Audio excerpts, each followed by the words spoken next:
All right, so obviously we're in the middle of a pandemic, so we can't band practice. So what we thought we'd do is we thought we'd do like a Q&A amongst the band. So what we've done is obviously we've all washed our hands, and we're not all in the same room, trust me.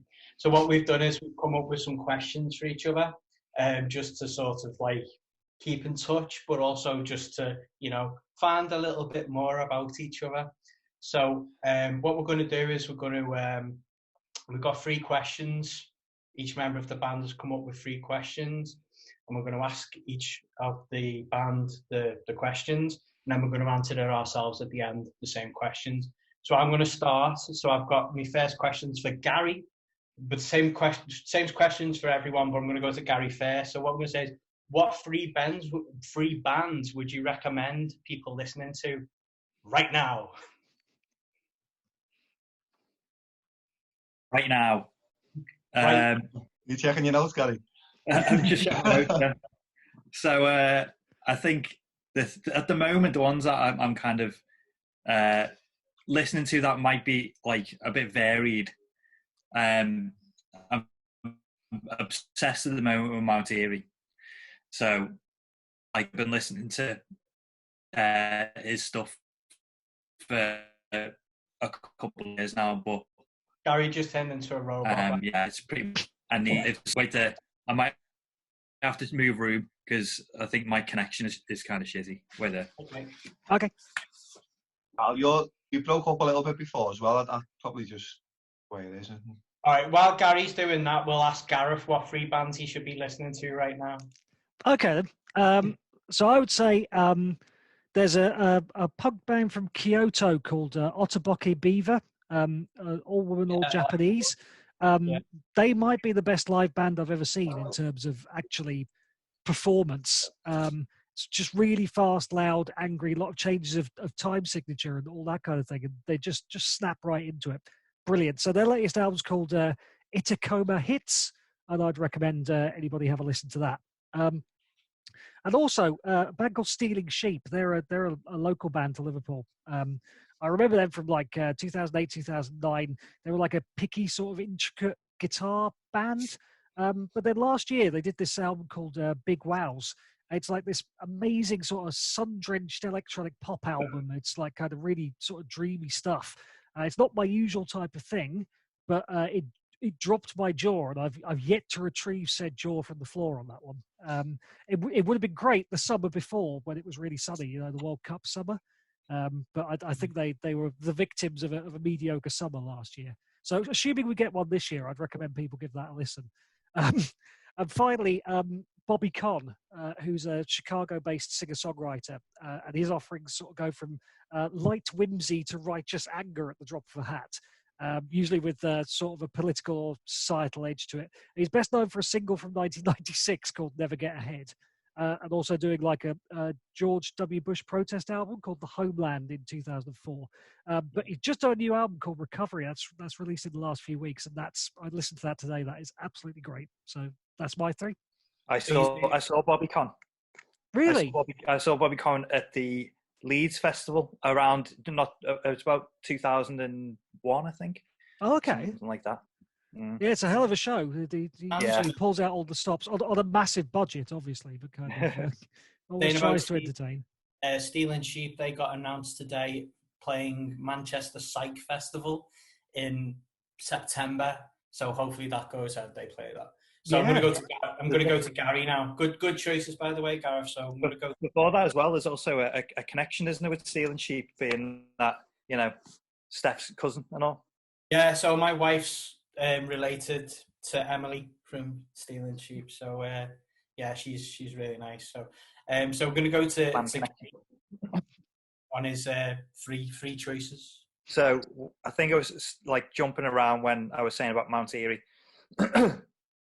Mount Eerie's like Phil Elverum, I think his name was Elverum, and he's been making records for years. It was known as Microphones for a while, and then he became Mount Eerie.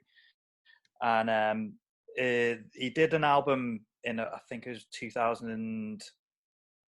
2008 or 2006 maybe, which was called Lost Wisdom, and he did a follow-up. He did that with an artist called Julie Doiron, and he did a follow-up to that album last year called Lost Wisdom Part 2, and it's just amazing.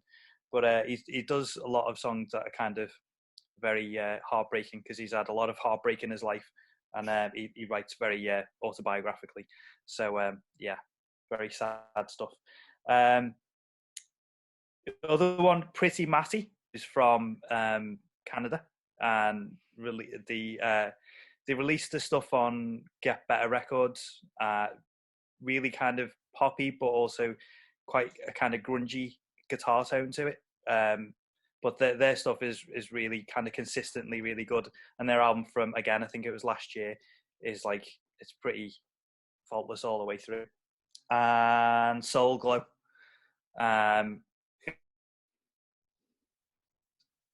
again, really political. They've got most song titles are just numbers, but they kind of have started to. Oh, hello? He's still breaking up a bit, Gary, I think. Yeah, it froze again, mate. I'm back. Yeah. You're back. You're back. It's what's there. It pops up with that. The connection's unstable. Yeah, so Soul Glow, yeah, political hardcore, kind of noisy bits, hip hop bits. But yeah, definitely recommend those. I've got 2 albums. Well, one album, like full length album that they released, and then they kind of put together 2 kind of shorter albums together to make one album a couple of years ago as well. Yeah, I really like Soul Glow. They're good. Andy? Okay. You can probably guess what my ones are going to be. First off, this one's here called, it's got the name on the side. They're called The Lamp of Thoth. And they also double as another band called, here's my notes gone, Arkham Witch. So like very doomy.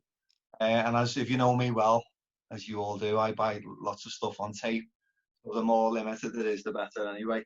But I like they're like a doomy sort of band, but with a fun doom, if that's a possibility. Whereas a lot of doom is written, the lyrics are like quite morose and you know, sort of depressing and everything. But these have got like a little bit of humour into doom, which I find quite refreshing. Second band would be you've all heard me talking about Tom before. He's the bass player from the band Sleep, and he does some really, really good stuff. Very sort of doomy as well, but a bit more sort of Middle Eastern flavoured. So they're pretty good as well. They were checking out. And the last band is Savage Master, who are from America. Carl, I think I've talked to you about these. You compared to another band. Can you remember what the band was called? Or Christian Mistress. Yeah. With the Savage Master, are more sort of throwback to new wave of British heavy metal, so like traditional metal bands. So that's what I'm listening to mostly at the moment. Well, do you fancy some metal? My three are firstly a band called Torso, who are like kind of what would you say, like female fronted kind of like hardcore band, but got like a bit of a crusty kind of feel to them as well, a little bit of a power violence feel to them as well. Second one's a band called Control Top, who are another female fronted band. Really big fan of female fronted bands, especially female fronted hardcore bands. They've got a bit more of like a post-hardcore kind of feel, like post-punk feel to them. Some really good bass lines for them. And the last one's an English band who we've actually played with, called Grot Bags from Manchester. They had an album come out beginning of January. I'll just get it. So that's it there. It's really good, just like fun kind of pop punk, kind of like really catchy. So they're my 3 sort of picks. So next question, describe what it's like for you being in a band, and that goes to Andy first. Okay. Being in a band is really enjoyable. It's a release from everything else in life, and playing along, getting lost in the moments with like-minded souls. And it's really sort of it's really difficult at the moment not being able to just meet up for everyone and just hammer out some songs and stuff like so. I just love playing the drums and then sort of. I think there's another question later on as well about the songwriting process. But being in the band's just great. Gareth? I've been really enjoying it. I've only been in Code Break for 2 months before all this kicked off, but it's been really good. When I was younger, I couldn't conceive of any life for myself except being a musician. That was all I wanted to do. And since I've realised I'm not, it's become a lot more fun. Like the pressure's off now, and I can actually enjoy making music because I've got a career elsewhere. So this is the most sort of pure fun I've had in a band at any stage. I think just because pressure's off. Let's just get out there. But yeah, definitely missing it. It's trying to keep myself going with a bit of practice at home for the time being. But looking forward to getting back out there. Harry? Yeah, probably kind of echoing. It's kind of just being able to make noise. I just having like loud music in and around you is the thing I like the most. As much as I can pick up my acoustic guitar, I just can't get the feedback of it. So yeah, it's all about making noise and just like being around nice people, good people, being able to kind of share that with them. Mine is a bit different. Mine is glamour, glitter, decadence, like really like posh hotel. No, mine is kind of like similar to everybody's, really echoing what everybody else says. It is a release. My only regret is that I didn't do it years ago. I've been doing it for a while now, but I think in my 20s I'd have probably been a lot better at it because I'd have had a bit more energy. But it is a release. It's fun, yeah, and I don't think you would do it if it wasn't. So yeah, that's my feelings on it. My last question, I think Andy mentioned it in passing there, is to describe the songwriting process. Do you enjoy it? What do you get from it? There you go. I'm going to go to Gareth first on that one. What I like is when, and this is how we've certainly done it the few times that we've been able to do it thus far, when somebody turns up with an idea and then everybody sort of adds to it. Because the one thing that I do hate about being in a band is jamming, like just kind of over and over trying to get an idea, and it's just so much easier if someone has that sort of lightning moment. You can't always get it, but when it's there, it's the best way of doing it. I found in the past, sort of the ones that I've knocked out in 20 minutes have been infinitely better than the ones I've spent days on, just because you don't have time to really worry about whether it's coming out right, because it's come out. And I'm glad to see that's kind of been our process thus far. So yeah, it's great. It's great when it works. It's really frustrating when something gets sort of stuck in the spokes for a while. But that's yet to happen to us. So. I don't know. It might have happened to you guys before, but oh yeah, oh yeah, happened before. Yeah. Is that to me? Yeah. Go ahead, mate. Oh, yeah. I find it quite a challenge writing songs. I mean, I think from like how we've kind of written songs in the past, I tend to not regularly, and now and again I will, but I don't very regularly come with a song. Or usually come with a part or a couple of parts and try and figure out how to work them together.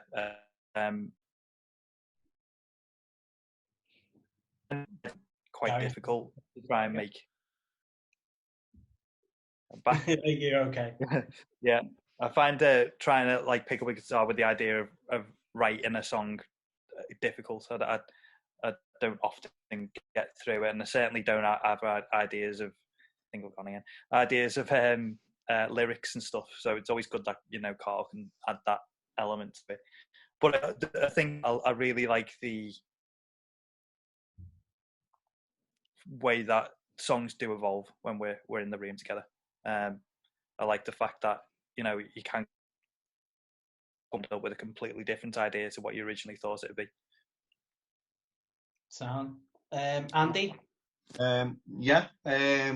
As as usual. I mean, not putting any pressure on Gary, but Gary comes up with the riffs, and then normally when I hear a riff, I can sort of, after a couple of listens to it, I can hear the beat in my head most of the time. And so when I start actually playing along with the guitar, I've already got the sort of the drum beats or an idea for it in my head. And then it's quite nice and cold break when we practice, because when Gary starts strumming on a guitar, then Gareth will have a little go on his bass, and then you're writing some ideas for lyrics down, and I'm just playing lightly along with it. And then sort of at some point, it's normally quite quick, I think. I don't know whether you all agree, but we've got an idea, then after like say 20 minutes or so, we're ready to have a little go with it then, and we just keep playing it until something comes of it. But it's an enjoyable experience. Yeah, I mean, pretty much the same. I enjoy it. Writing lyrics and stuff. I kind of write lyrics all the time, and a lot of the time it's just kind of fitting them in to the structure of the song, or sometimes it's even just the feel of the song. If it's sort of more upbeat or faster or slower, or it's got a certain mood to it or vibe to it or whatever. It's probably my favorite thing about being in a band. I mean, I love playing live and whatever, but I do like that sort of seeing bits, everything sort of come together and form something. So yeah, I really enjoy it. And as Gary was saying as well, you start something and think in your head it's going to sound a certain way, and it comes out completely differently, which I always like, because if it's easy to just say, oh, make it sound like that, or take that song and change, rip it off, sort of thing. But no, I think for me it's the best thing about being in a band, to be honest with you. So they're my questions. So I think Gareth, if you want to ask your questions. Okay. So mine are a bit more boring, to be honest, but we'll see what we get. What's the one piece of advice you'd give to someone starting out in music? And that's going to Andy first. Okay. I've written some notes down here. Not very good notes, but the notes. I'd say, from my point of view anyway, I started off I do listen to a lot of metal and punk and hardcore, but in the very early days, I used to listen to absolutely everything. So I had mates who liked the Beatles and Simon and Garfunkel, and used to go into one of my friends, and his dad loved Nat King Cole and Frank Sinatra.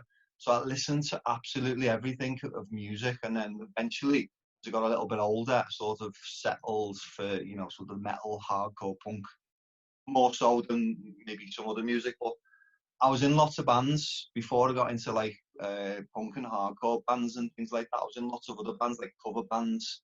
So like I learned to play the drums, playing sort of Beatles songs, or like popular music and everything. So I think, sum it all up, I think if you're getting into music, then just sort of try and listen to as many different genres of music as possible, and then decide on what you're comfortable playing yourself then. Hope that's answered it. Excellent. Okay, Gary? I think don't have expectations, essentially. So like, don't kind of go into it with this idea of wanting to have something as a big idea outcome of what you're going to get. So essentially, you got to it should be around the fun. Like we were saying before, you know, if it's not enjoyable, if it's not fun, then it's probably the right time to either change your idea of what you want from the experience or find a new interest. So I think it'd just be, you know, just go out there and say find people to do it with that you've got a shared interest with and that you can enjoy it with, and just go for it. Okay, and Carl? I think it depends what you want to get out of it. Like if you wanna have sort of a good time, I'd say don't take it too seriously.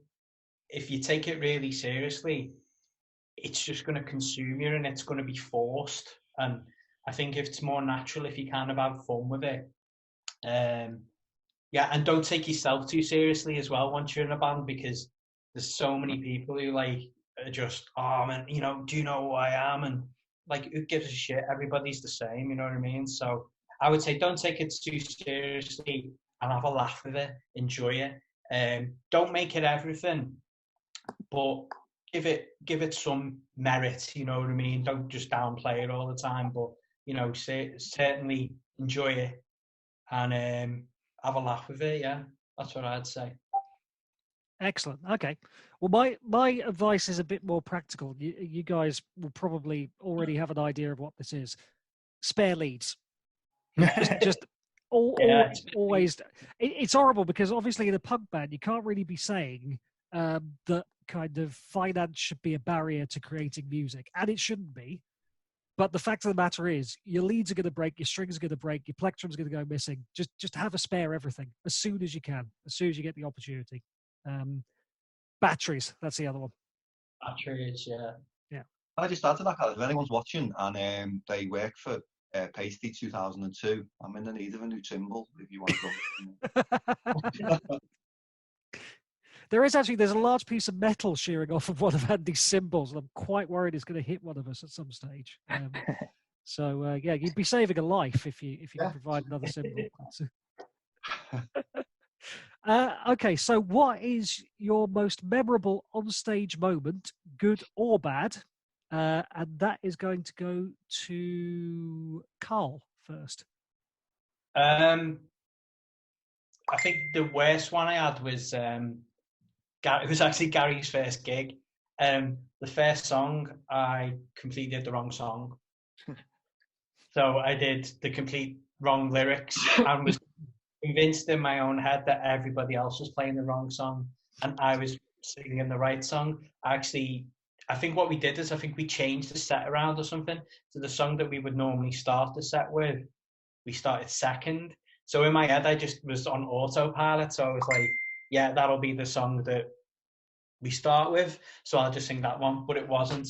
My favourite gig that we've ever done as a band was we did the gig for the Wirral Roller Derby team. And I loved that gig. I just thought it was a brilliant gig. Every band was like completely different. We had face paints and it was a Day of the Dead sort of theme gig. It was around Halloween time. So that's me sort of the funnest on stage sort of feeling I've had. I mean, I always get, we played the gig at Smithdown Road Festival one year, and I got really pissed off and was really angry before we played because the guy doing the sound wasn't a nice person, but and it affected the way I played, and I was really angry, really seething, and I'm not really like that. And when we came off stage, someone said to me, "Oh, that was really good. You look really pissed off."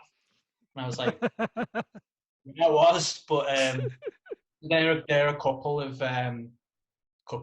sort of moments I've had while playing. Yeah. Okay, Andy. I've actually got something else written down in my notes, but it's got by Carl just saying it like a bad time. A very recent gig we played when Claire was still in the band, and Gary and Carl know what I'm about to say. We were playing a cover of a Poison Idea song, and in this Manchester gig, I just couldn't remember, even though we'd been playing the song for about 3 months then maybe. I just couldn't remember the song. So Gary went through the guitar intro twice or 3 times maybe, and I just had to say, like, I can't remember. Let's do the next song. So that's the embarrassing moment of a gig.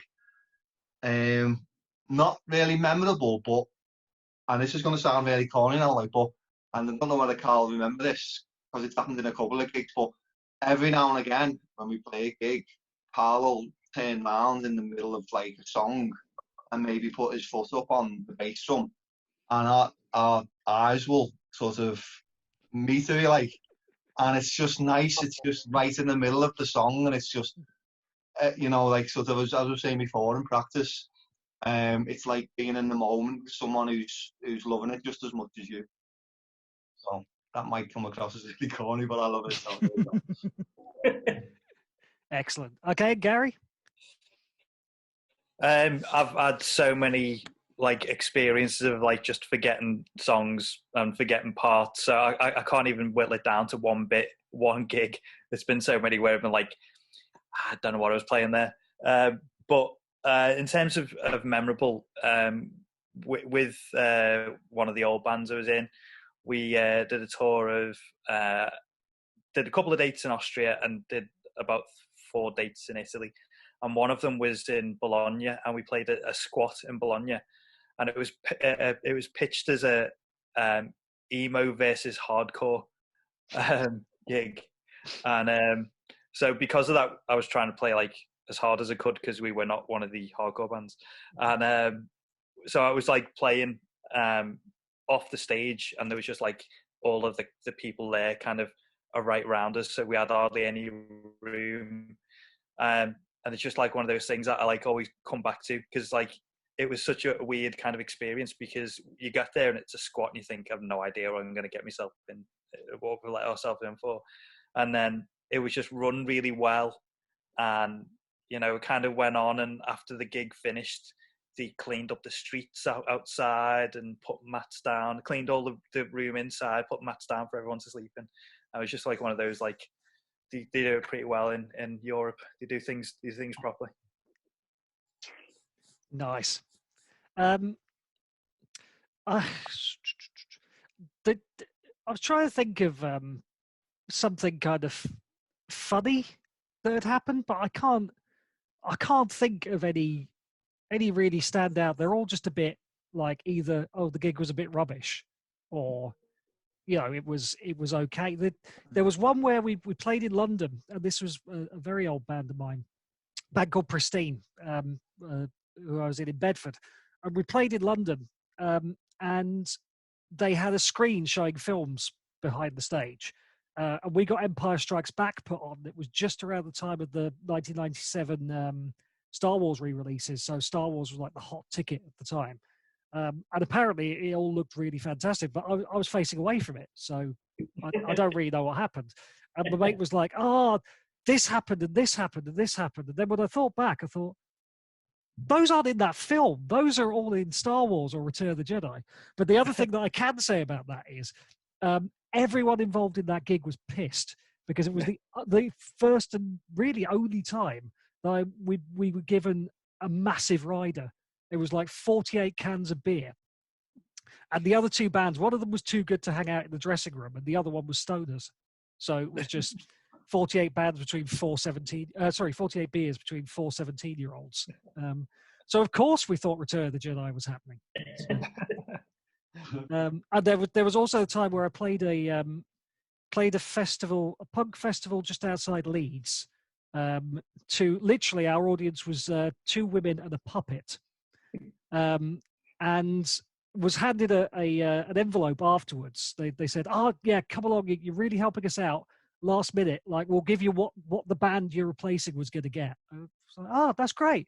And they handed me this envelope that had the name of the band we were replacing and £100, both with a line through them, and then Elvis Presley, £50 written on it. So that was great fun, as you can imagine. Okay, so to finish off my questions, if you could play one gig anywhere, venue, city, don't mind, a place, where would you play? And that's to Gary first. I think it would have to be San Francisco, just because of the scene, the Bay Area scene and everything. And just to make it extra special, Amoeba Records. Be a nice one. I think that'd be my favourite. Cool. Dream. Excellent. Okay, Carl. Outpost. Probably. No, Outpost is great. Japan. I'd really like to play in Japan. Tokyo. I've spoken about this a few times. I want to do the 3Ws tour in one night, which is Wigan, Warrington, and Widnes all in one night. I just think that. And I'd really like to play in Scotland. I'd really like to play in Glasgow. I've got sort of like a soft spot for Scotland. So yeah, they're my places. Okay, and Andy. Yeah, some good shouts there, Carl. I think I'd like to play somewhere I haven't visited yet. I do like playing new places, like a new town. Like we played last year, we played Stourbridge. I've never been to Stourbridge before, so it was great to play somewhere new that I've never visited before. So it's always good. And we got to visit the Black Sabbath Museum as well, which was excellent. Excellent. Okay, so two places that stand out for me. Number one is when I went to Tokyo in 2010, I stumbled across a place called the Loft in Shinjuku, and it was Halloween. And they had a Halloween punk all dayer, which was headlined by Guitar Wolf, who are one of my favourite bands. Unfortunately, they've got a reputation for hard drinking, so they were just pretty much incapable of playing by the time they came on at the end of the night. But you know, I've been drinking for just as long, so it was just as fun. And the other one is, funny you should mention Glasgow, King Tut's Wah-Wah Hut. It always used to come up on the the tours when the old Britpop bands were going around the sort of toilet circuit. And I thought, like, if I could play there, then I could say I've made it. I can't, obviously, but I'd still like to play there. So, brilliant. And that's my questions. Okay, Andy, do you want to do your questions? Yeah, go on. I'll do mine. Right, Gareth. This is for you. What album changed your outlook on music at any point in your life? That would definitely be Nevermind by Nirvana, which actually had not necessarily a good effect for a little while. So before that came out, I would have been 11 when that came out, and before then I would have listened to just about anything. So my parents had, like, my dad had some old metal stuff and some old prog rock stuff, and my mum was into Bowie and punk, but I was listening to pop and that kind of thing on the radio as well. So I had a really wide, eclectic taste. And then that came out, and then I didn't like anything but Nirvana, and specifically Nevermind, for about 6 months. That was it. And there was almost like a scorched earth policy of rebuilding from that upwards, like kind of, well, I suppose I quite like Suede. Yeah, okay, right. Yep, okay, Lemonheads, yep, they're acceptable. And then just sort of expanding out from there, I guess. But yeah, I would have to say it was Nevermind. Still listen to it from time to time. Got really sick of it in the mid-90s, but it's a good album. It's a good album. Favorite song on Nevermind? This varies, but I think I would have to go for Lounge Act if I was pressed. Mainly because it's one of the ones that doesn't get overplayed for a start. And secondly, because it's got a really good bass line that I've never, ever been able to play. So, yeah, okay. There we go. Carl, what about you? Similar. Probably Green Day. Probably Dookie. I think that was like a gateway band for me when I was like 12, 13, or however old I was when that came out. I remember there used to be Top of the Pops 2, and it used to be on at Saturday, like tea time, like 5:30, 6 o'clock. And at the time, me and a few of my mates used to go ice skating in D-side ice rink every Saturday night. And our mate's dad used to take us there. He was a steward, and we'd always watch Top of the Pops 2 before we went. And then on the way back, his dad would let us listen to some music, whatever we wanted. And John's dad was like into Black Sabbath and Led Zeppelin, Deep Purple and stuff like that. I always remember waiting to get picked up, and it was about like 10 to 6, and he was picking me up at like 6 o'clock. and it got to like it was the last song, and it was Basket Case by Green Day, and they were outside beeping. I was like, I've got to watch the end of this song. This is like, I just really like this song. So probably that. I preferred Insomniac by Green Day because previous to that, I'd kind of listened to like Metallica and Guns N' Roses, sort of in passing as a kid. And my dad was really into like Sabbath and stuff like that. My dad always had really good taste in music, so he was listening to like Faith No More and things like that. So I was aware of that. But Green Day were like the first band that I could like sort of say, yeah, that's me. You know what I mean? Because it wasn't Oasis, and it wasn't like happy hardcore dance music or any stuff like that the other kids in school were listening to. So in schools, maybe like 6 or 7 of us who were kind of all got into it around the same time. I'm still mates with all of them now, my friends. So I'd probably say Green Day, Dookie, Stroke, Insomnia. Cool. Harry, how about you? I think a kind of similar path. So it was like the Nirvana as a starting point for like changing perspective, and then I got into like Green Day, Offspring, and then got really into NoFX and got quite obsessive with NoFX. But then I went to see Samiam in Liverpool, and it was my first ever gig in Liverpool. And I'd seen Samiam on the video on Raw Power, Raw Power on Friday nights, and so I went to see them on the back of that, and Texas the Reason were supporting them. I've never heard of them before then, and it just, to me, it was like that kind of melding of like the pop punk and the grungy Nirvana-y stuff, because I didn't know what post-hardcore was at the time, so it was just this weird kind of blend of things that I'd liked in the past, and that kind of completely opened me up to like having this kind of post-hardcore kind of sensibility to songwriting. So I kind of got really into different things based on that. And I think then on a completely different tangent was getting into, so Texas Reason, and the album was Do You Know Who You Are? And then later on there was a band called Rachel's, and their album was Songs for Egon Shale. That was just really got me into kind of classical, kind of like the neo chamber music stuff, because they had, people that were in Juno 44 and stuff like that, so that kind of gave it that kind of cool credential to basically listen to classical music. Where was that Samiam gig? It was in Guinans. It was upstairs in Guinans, not downstairs. I think it was the only time that I'd seen, certainly while it was Guinans, I'd ever seen a gig upstairs in Guinans. It was the first ever gig I went to. Sounds cool. My answer to that first album changed my outlook. When I was at school, I was listening to like Dire Straits, and I still love them to this day. And even earlier than that, when I was a kid, I think I watched Status Quo on something on the television, like a Top of the Pops or something. But the very first album that I went out and bought, and I still remember, it was a place it's well gone now. It's opposite St. John's where Clayton Square is now. It was called Cut Price Records, and went in there and it was shutting down. And I'd seen the first Black Sabbath album, and I'd heard of them before and stuff, and obviously had Paranoid, but I hadn't heard the first album. Up to the cover, and to me that cover still today. And I went to visit it just a couple of years ago, Maple Durham, where the big building and the windmill is. And I got it home. I was about 14, I think, 13 or 14. Got it home, put it on, and that was it. Like that was music for me, and that's where that sort of headed then. So yeah, first Black Sabbath album, like sort of.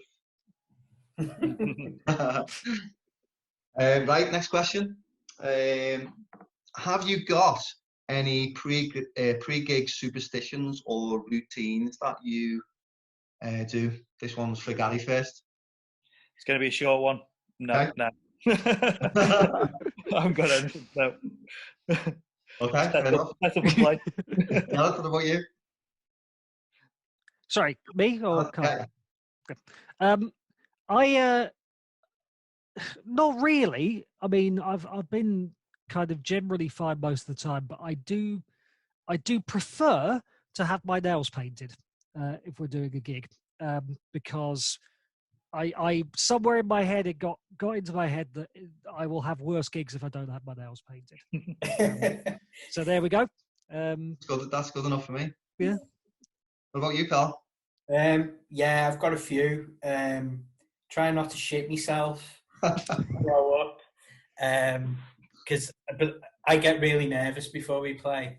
I do my best to hide it, but I tend to slope off to the toilet quite a lot just before we play. I always have to have 2 beers before we play, just 2. I always change my t-shirt before we play. And I always put deodorant on as well for some reason. And face cream. Yeah. Have to do it. Have to nip off to the toilet at some point just before we play. Do that. I remember that's quite a routine.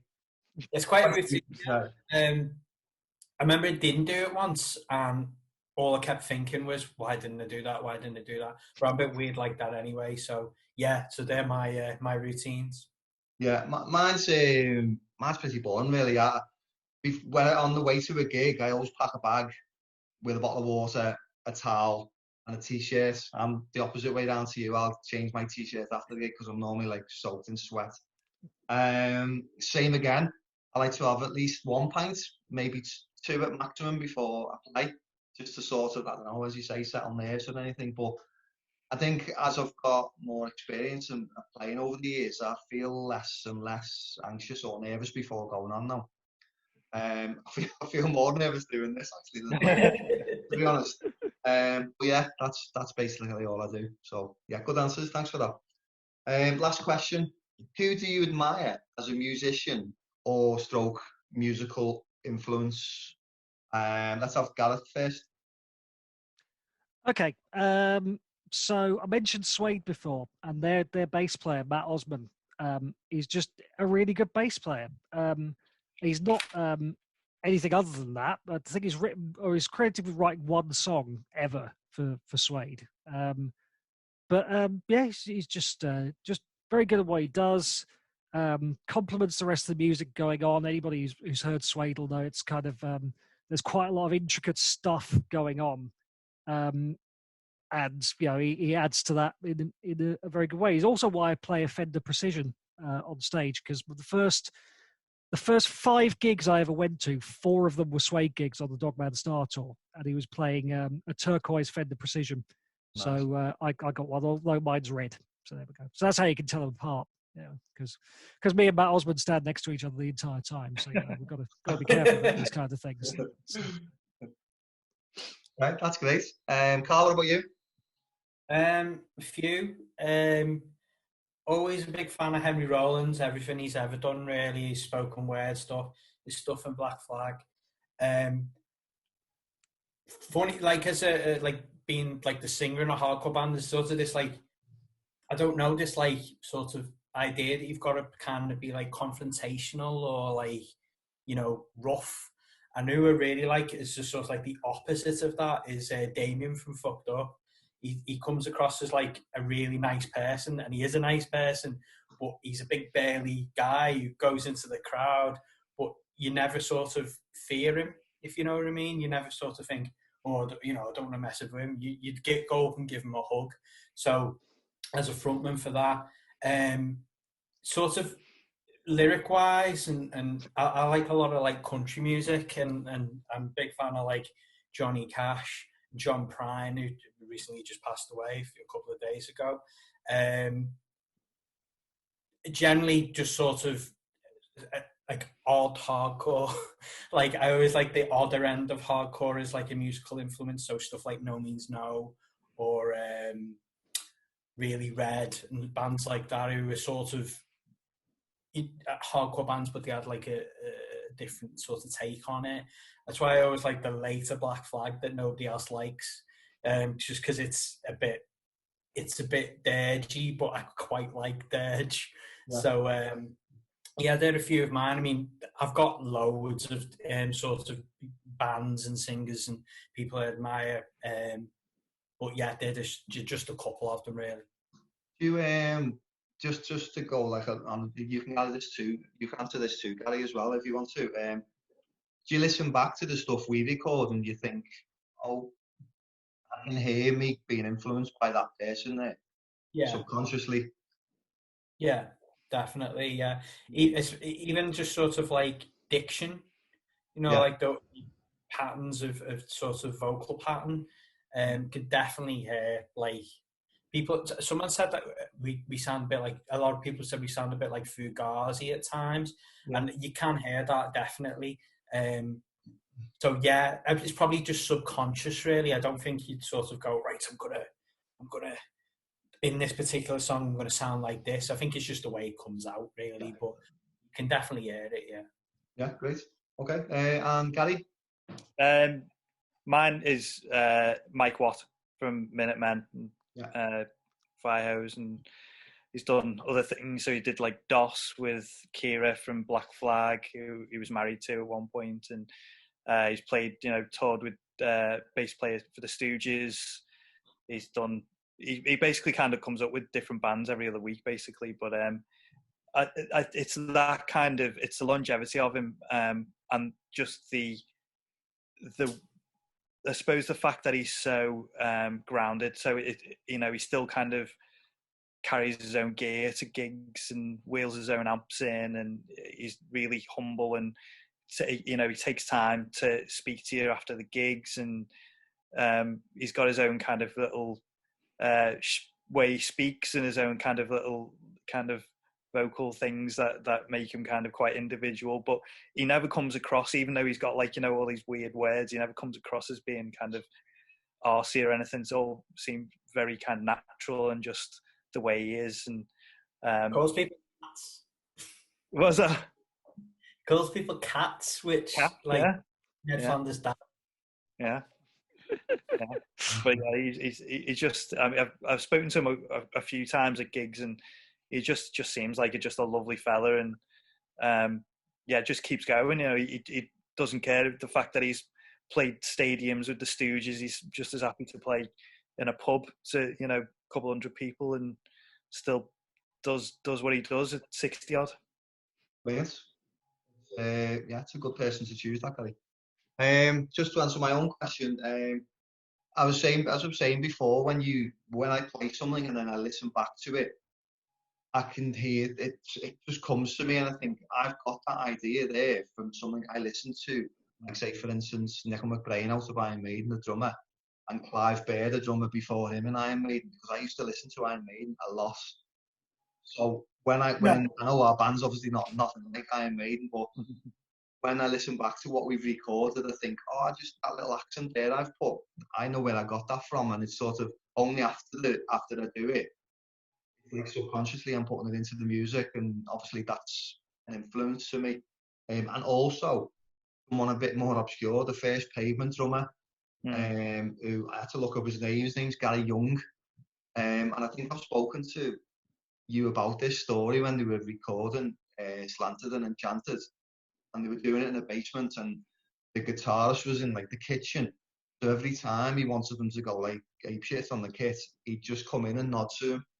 And I just really he's got like a really loose style, and if you listen to that album and just listen to the drums, for me anyway, it's just really, it influenced me loads. And also more basic players as well, like Phil Rudd out of AC/DC, but he just plays a straight 4/4 beat all the time. That's like a big influence on me as well, because that taught me that although I do admire like people like Neil Peart, rest in peace, who can like do all fancy stuff, it's great to hear drummers just lay down a backbeat as well. So, yeah. I think that's my questions finished. Yeah. Gary, is it your questions? Yeah. Yeah. Wait there. I just need to actually figure out how I phrased it. So, first question. So, get to it. Okay. What band or artist has most influenced your lifestyle outside of music? So I'll go back to Andy to start with this one. Okay. Fashion wise, I wasn't quite sure what you meant by your question. That's why. Could be anything. I'm answering it the way I think, So fashion wise, anyway. When I first sort of started listening to Metallica, when I got Master of Puppets, and on the back, they just looked that ordinary to me. You see some other rock stars with like spandex on and like all fancy hair and everything, and they just look like four lads who'd walked off the street with like sort of ripped jeans and t-shirts on and stuff. So I really was influenced by them, and I just thought they looked really cool and down to earth. The electro hippies who I went to see very early on when I first started listening to music and stuff made me, when I bought their album and I read the lyrics, they made me realise how much how much was going wrong in the world really, that the media wouldn't tell you about like acid rain and things like that, going back to the mid-80s now. But if you read their lyrics today from back in the mid-80s, it's still completely relevant now. Yeah. So yeah, that was sort of what influenced me. Yeah. Good stuff. Yeah. Gareth. Okay, so there's two bands that I would say have influenced me, kind of non-musically as well as musically. I've got all of my CDs right next to me, so this is a good place to be because I can give you some visual aids here, which is brilliant. And then the light will shine off the CD case, so you won't be able to see them. So there was this small movement just before Britpop that was called New Wave of New Wave, and it was kind of vaguely punky bands, but kind of from the arse end of Britain essentially. So this is Welwyn Garden City's Smash.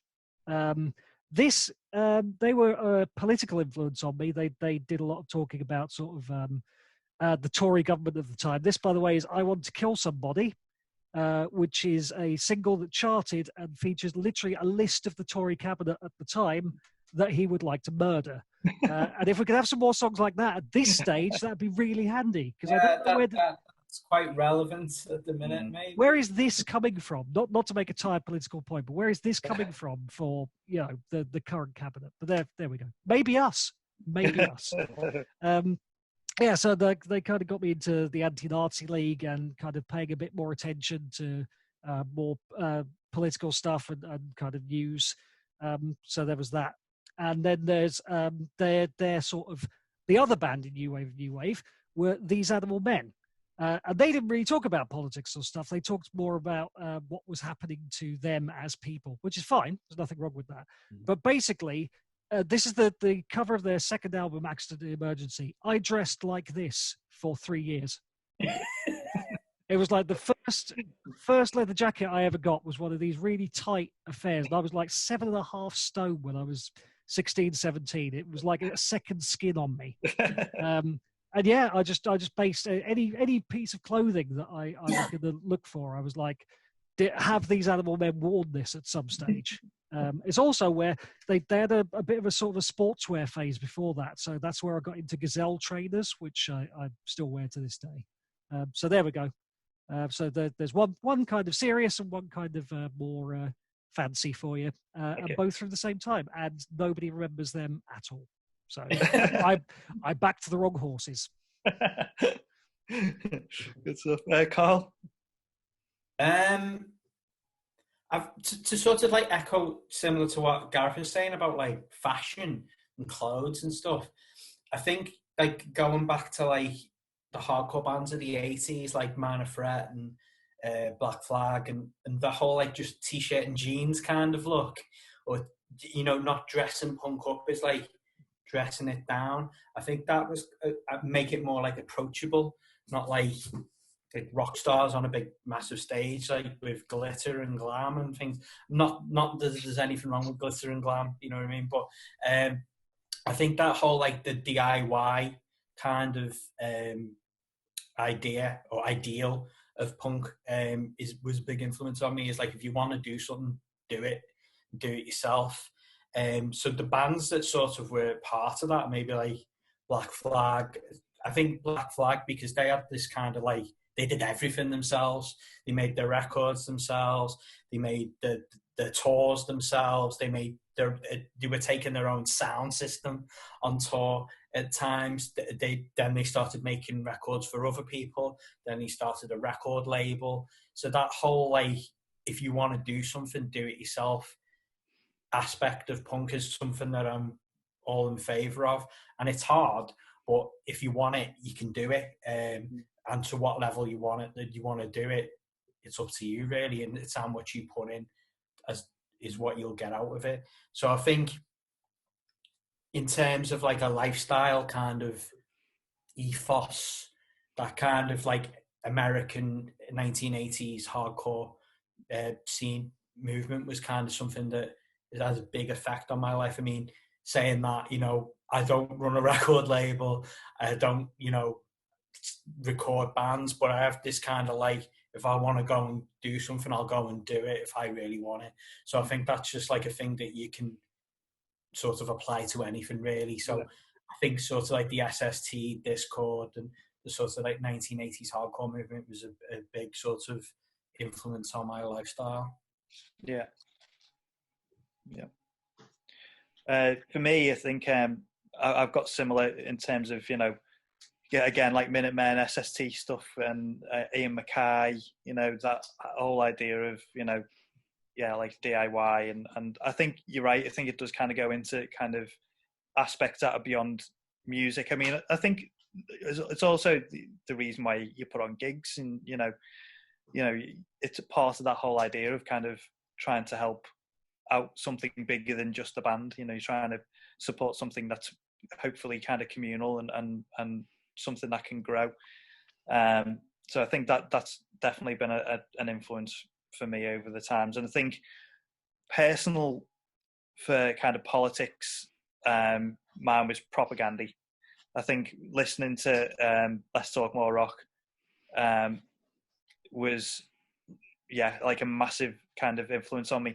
Because even though it took me a few years to even become veggie, I think the whole idea of like animal rights and thinking about politics on a global scale, and you know, the fact that my dad worked for Shell, you know, it felt kind of a bit kind of weird, I suppose, that I was listening to these things which were very kind of anti-corporate messages coming through, and I was kind of reaping the benefits of my dad being in a very corporate kind of position, you know, work job wise. But it kind of opens your eyes up to, like, the starting point of opening your eyes up to, like, not kind of pigeonholing people into a particular kind of band, or, you know, treating people differently based on their characteristics, and trying to be as open-minded as possible, of, you know, questioning politics, of questioning, you know, why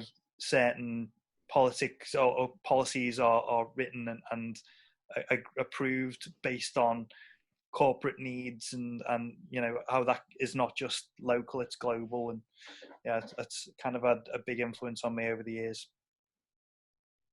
Right, next one. I just ask you next question. You've just made me think of something, you know. Yeah. When I went to see the Electro Hippies in,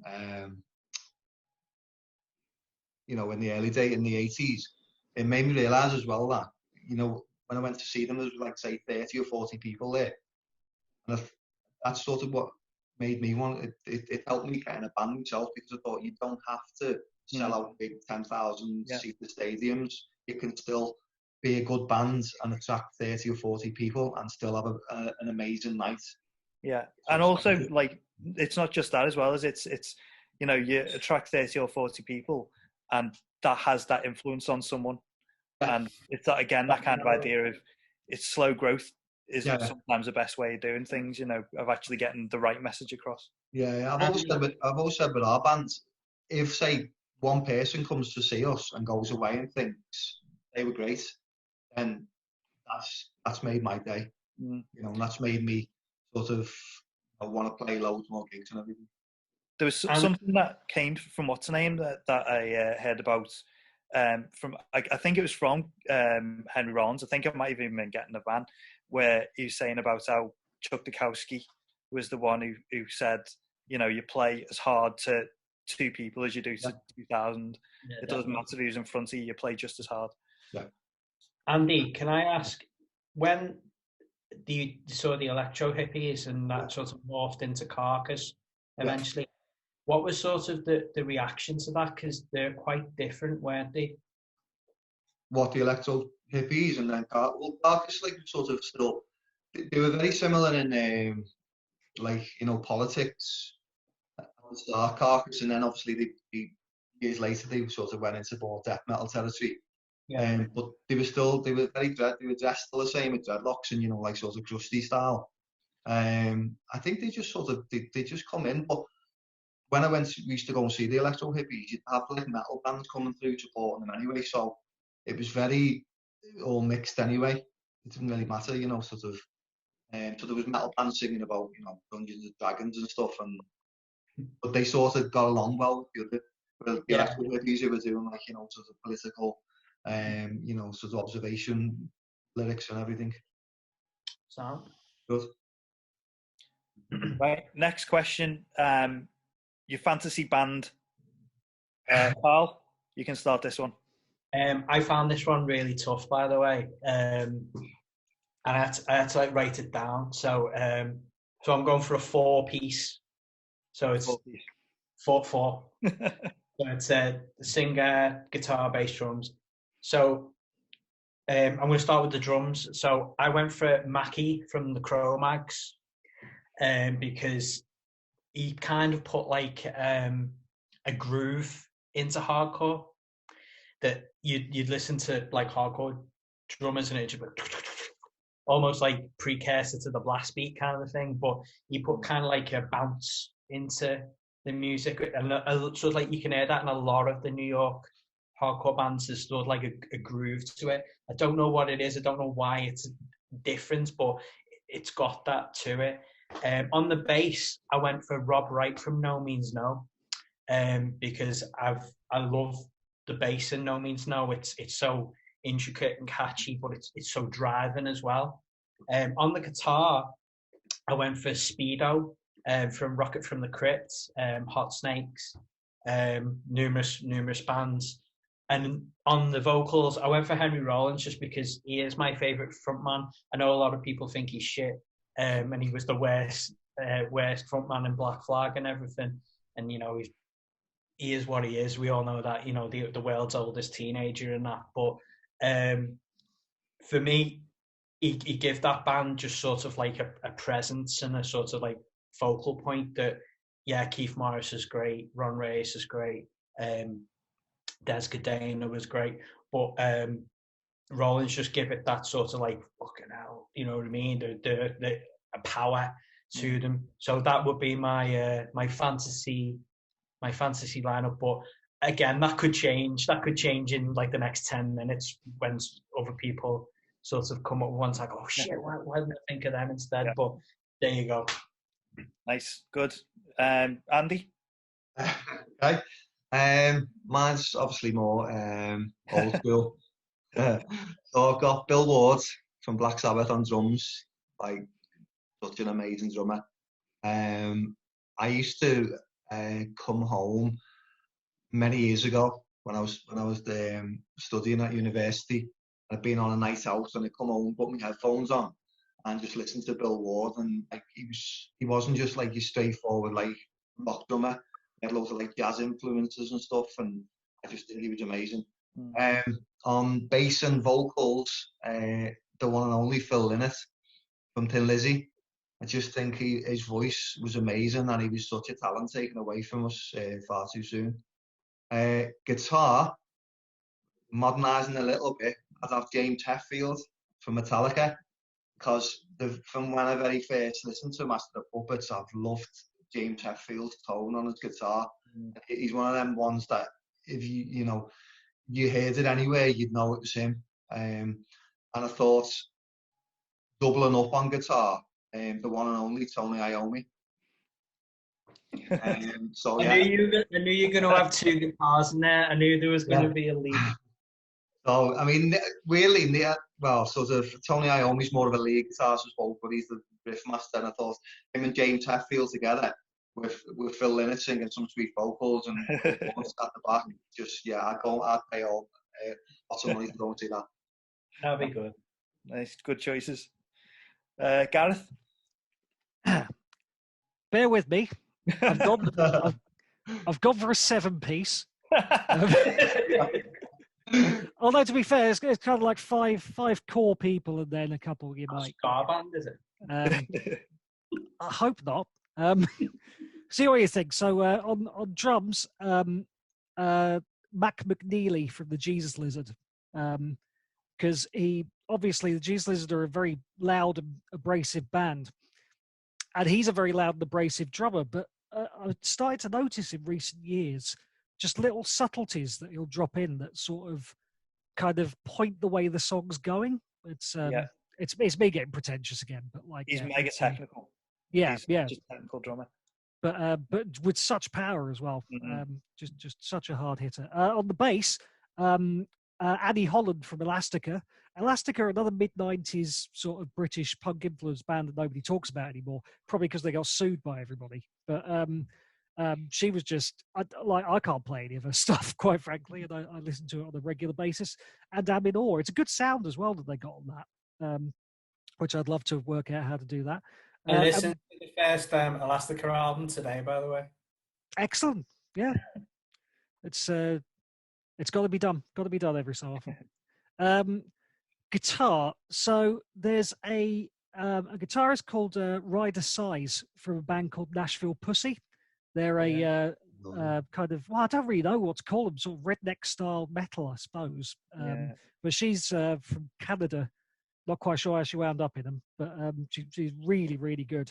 And then I thought, obviously, because I want to make life difficult for myself, I'm going to pair her up with a gentleman called Rockin' Inoki Thunderbird, who's the lead guitarist from a Japanese surf band called Jackie and the Cedrics, who I've seen a few times. I've been going since the 50s or 60s.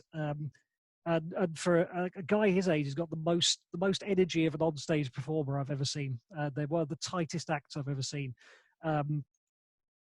Although, don't know, might be rubbish if you put him in this band.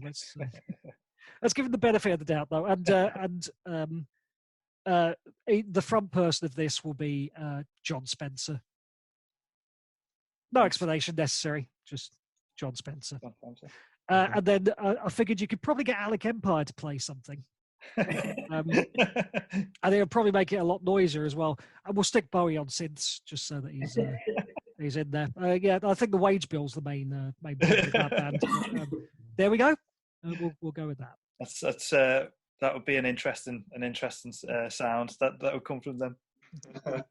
I think mine would be vocals that have Rose Melberg, who was in Go Sailor and Tiger Trap, and she did some solo stuff, and she also did Knife Pleats fairly recently, Softies. So just really, I've seen her again live a few times, and just amazing, soft, but kind of dynamic vocal range.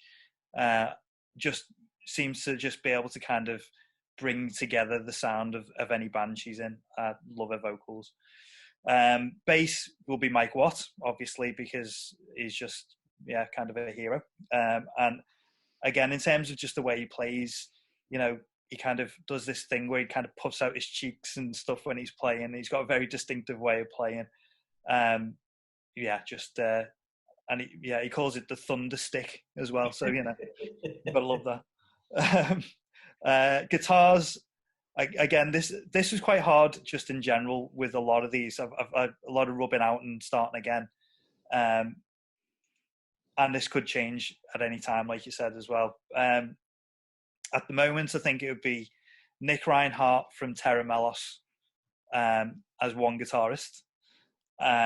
He just, again, Terra Melos is like really technical. He just loves making really weird sound and having like a million pedals that make random weird noises. And but like, again, really technically brilliant guitarist. And Chris Hanna from Propaganda, because I just love his structures. I love the way he kind of writes guitar structures, and again, that kind of melding of like technical and melodic, I think is hard to beat. And then of wild card, I've done a double drums setup. Yeah, so I've got a double drums, both UK, of Doog from Spy vs Spy and the WoW and Future Adventures. Probably my favourite ever drummer I've seen live. He was just completely unique in terms of the way he played. Really easy to make a focal point of a band because he's really kind of Keith Moon-esque in the way he moved.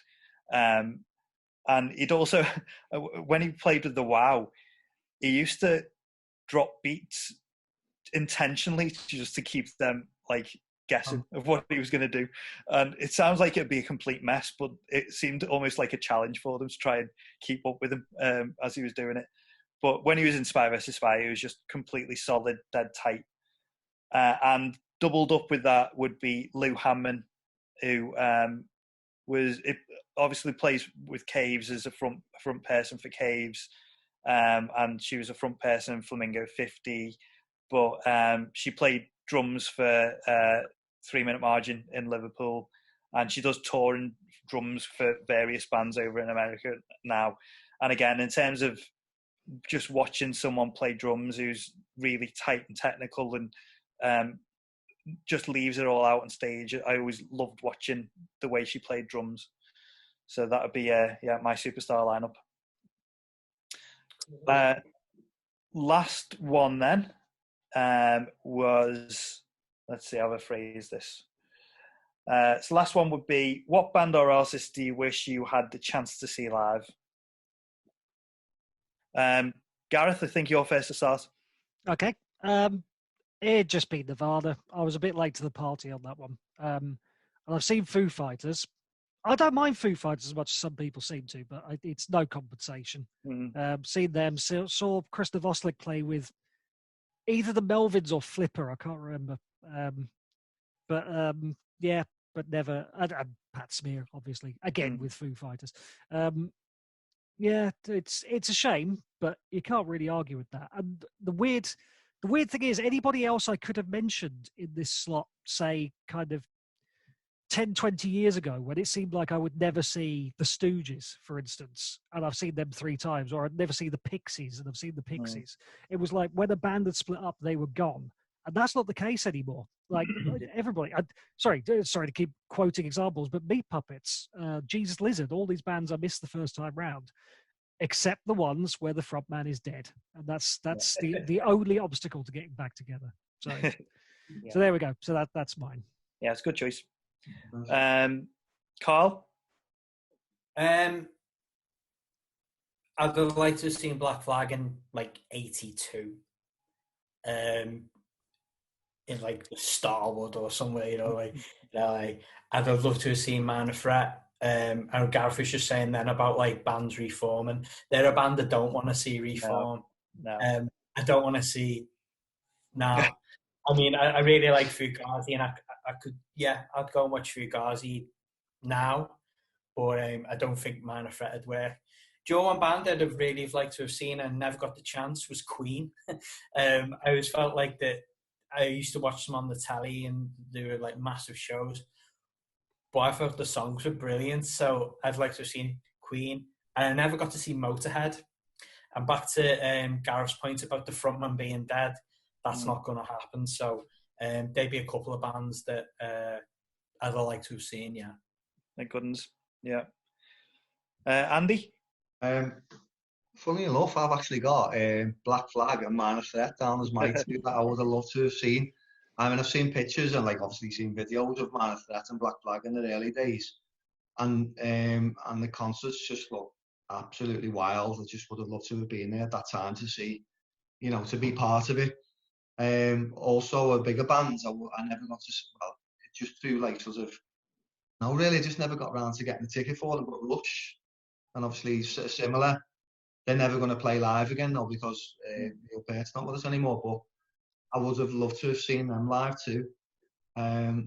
Just listening to Gareth's point before about bands finishing and then getting back together again, it was similar for me with Black Sabbath, because when Ozzy Osbourne left, I was too young then anyway, but he got back with them, sporadically over last couple of decades.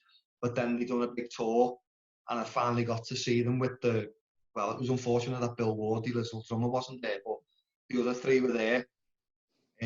But I did see Black Sabbath when just Tony Iommi was the only one left in the band, and there was other touring musicians with him, and it wasn't as good, obviously, but I was really pleased to have seen them eventually. Just this tiny little detail of Bill Ward not being there was slightly disappointing, but yeah, it would have been cool to see Black Flag and Man Threat in the heyday.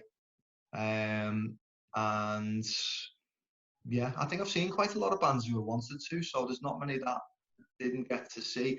There's still a couple who I haven't seen, who I've got to get to see very soon before they sort of start having members dying, and that's ZZ Top and Judas Priest. I've never seen either of them two either. Yeah. And they're two bands I've got to go and see before it's too late. Good choices. I think mine, again, obviously going to frontman being dead, would again be Minutemen.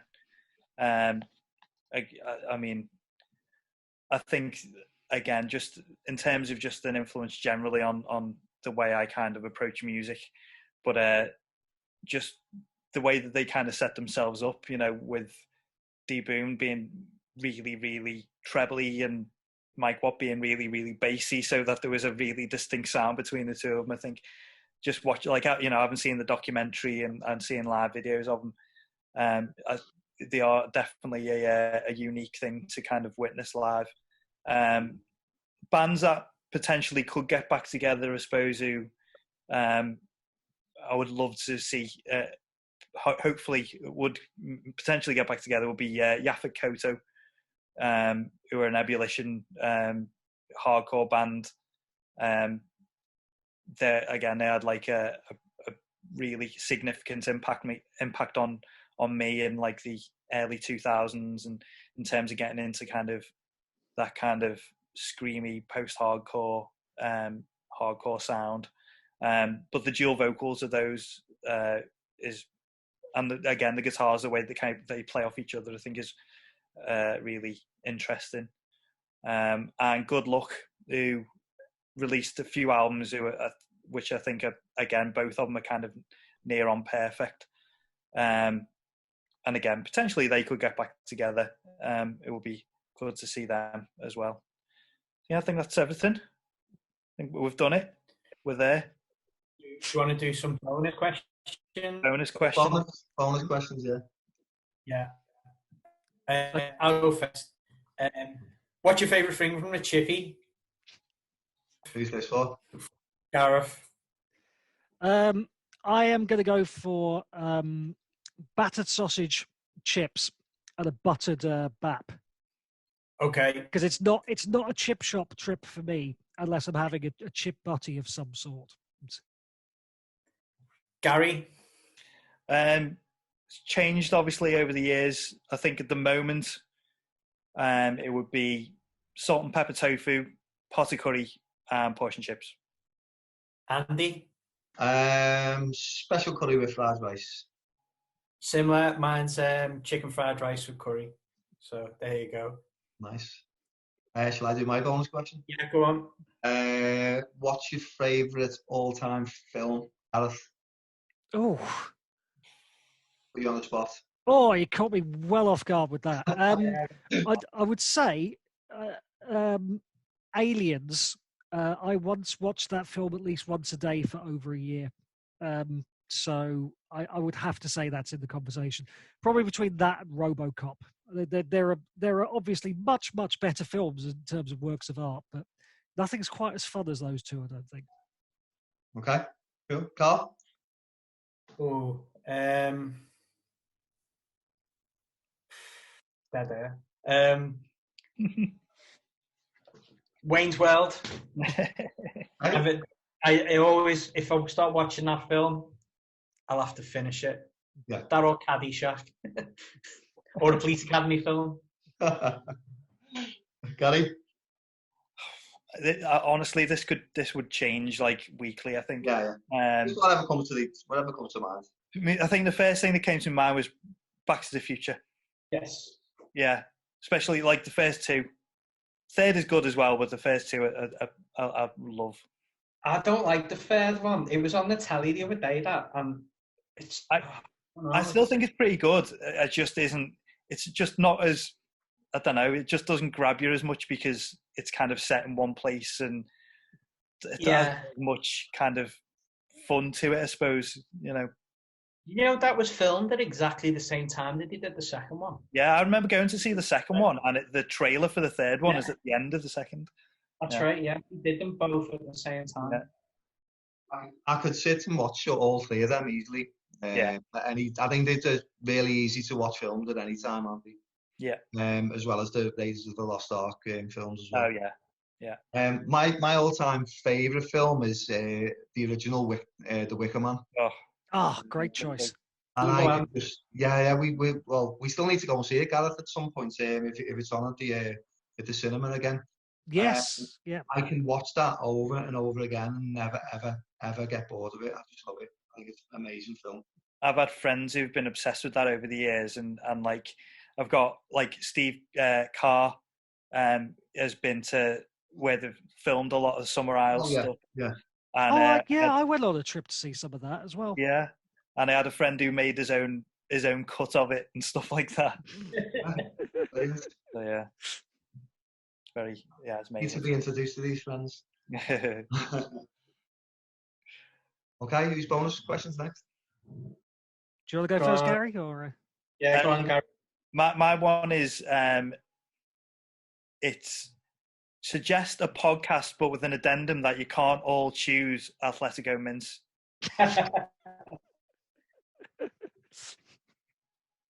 Does whoever goes first get to pick Atletico Mints? None of you can. There's a way. I'll go first. I'll pick Atletico Mints. Mine's Turned Out a Punk, the Damien Abraham, but Gary might steal that one. So no, if he doesn't, got there first. Also started listening to the Toby Morse H2O podcast called One Life, One Chance, which is quite similar to Turned Out a Punk. Turned Out a Punk's a podcast done by Damien Abraham from Fucked Up, the singer Fucked Up, where he interviews like predominantly at the minute wrestlers, but a lot of people in bands and stuff, and basically ask them similar sorts of questions to what we've been asking each other tonight. About how they got into music and what type of music they got into and how it's changed their life. So yeah, Turned Out a Punk by Damien Abrams is a very good podcast. I highly recommend anyone to listen to it. Nice. Go on, Gareth, you can go next. Okay, well, I do a podcast, but I'm not going to be as low as to stoop to that. Listen to Retrospecticus. And my mates as well do there's a couple of good comedy podcasts. Don't Let's Chart is a very good one that a couple of my mates do. And there's also Looks Unfamiliar, which my other mate Tim does. But not that I'm saying don't listen to them. I'm obviously biased when I talk about those. So I'm going to mention. Do you know what? It's dropped out of my head. I was so busy thinking about that it's gone. What was it? Oh, Talking Simpsons. Yeah. So there's I listen to a lot of Simpsons podcasts because I watch a lot of Simpsons, and Talking Simpsons is the most kind of factually interesting one, I guess. Although the episodes now have started being about 2 hours long, which makes it really difficult to fit into one listen or one little walk or something like that. I do prefer it when things come in around 30, 40 minutes in terms of episodes. But yeah, if you got the time, give it a listen. Good choice. Andy? I don't listen to any podcasts, so I'm going to have to say it. Let's go Mints. Honestly, hand on heart, that's the only one I listen to. I probably should listen to more, I don't know, but I only listened to that eventually because I was way behind everyone else, and eventually I started listening to it when I go on my walks and stuff. So I'll let you off. Yeah. Andy, if you can sort of point me towards some interesting ones, then I may sort of eventually, to listen to them. Andy, explain Atletico Mints. What's the premise of Atletico Mints? 8% football. And lots of nonsense bosses. Um, it's really good. It's really good. Okay. I'll let you off with that one then. Thank you.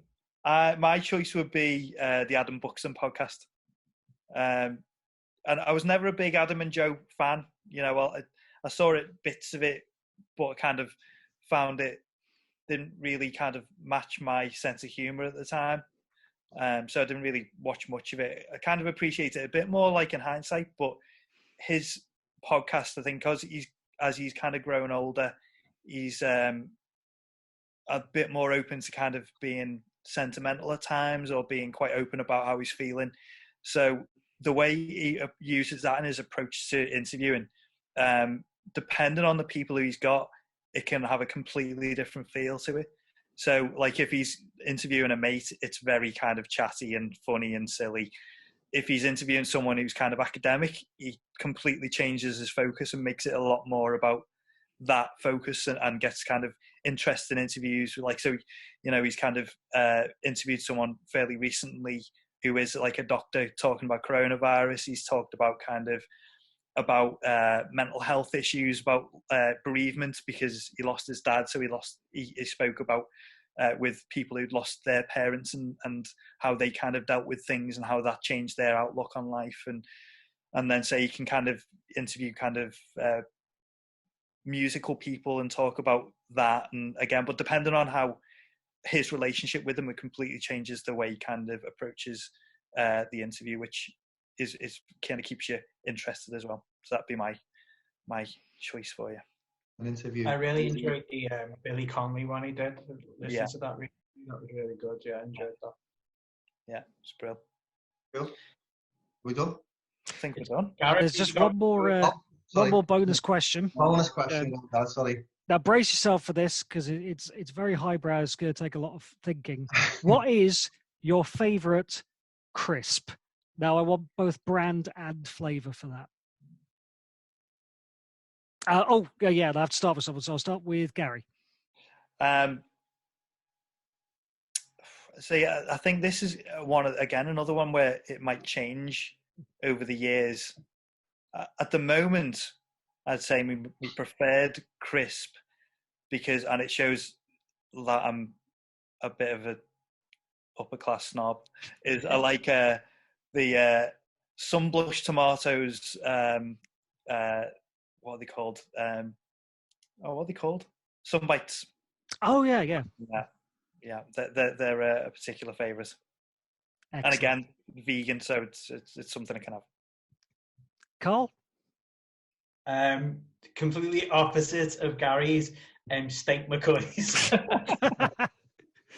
I thought you might say that. That's your usual breakfast of champions, isn't it? Yeah, breakfast of champions. If you have a pack of Steak McCoy's, you can never go wrong. You set yourself up for the day. You might have a heart attack when you're 40, but you can't go wrong with Steak McCoy's.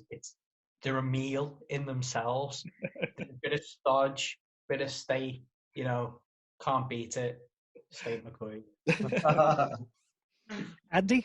My favourite crisp, and I don't get them that often because not that many places sell them. And Gary Bagley is the influence for me trying these crisps and absolutely loving them. I don't know who makes them, but they're called slabs. Can you remember? I've heard of slabs. I can't even remember who makes They're them. like big, huge crisps. Yeah. And not many places. I know Deli Fonseca sell them. Yeah. And a couple of other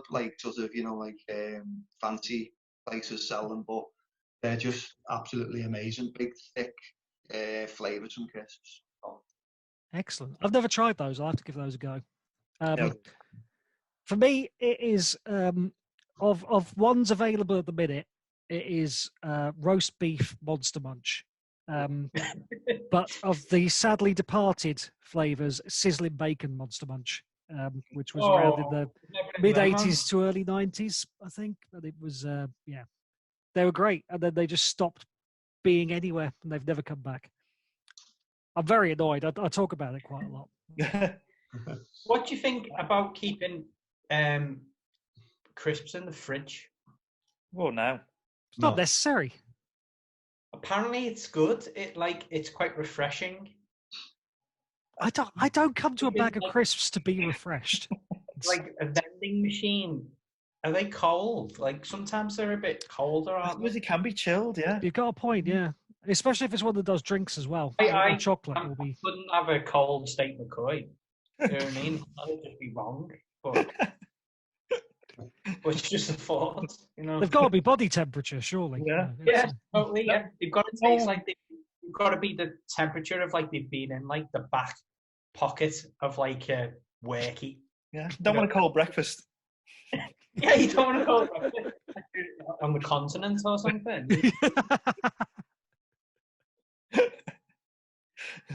Okay, well, I think that's on that bombshell. Yeah. That's us, isn't it? Yeah, that's this evening. So yeah, cheers to everyone, and It's been fun. Yeah, Nice to see you all. bye bye.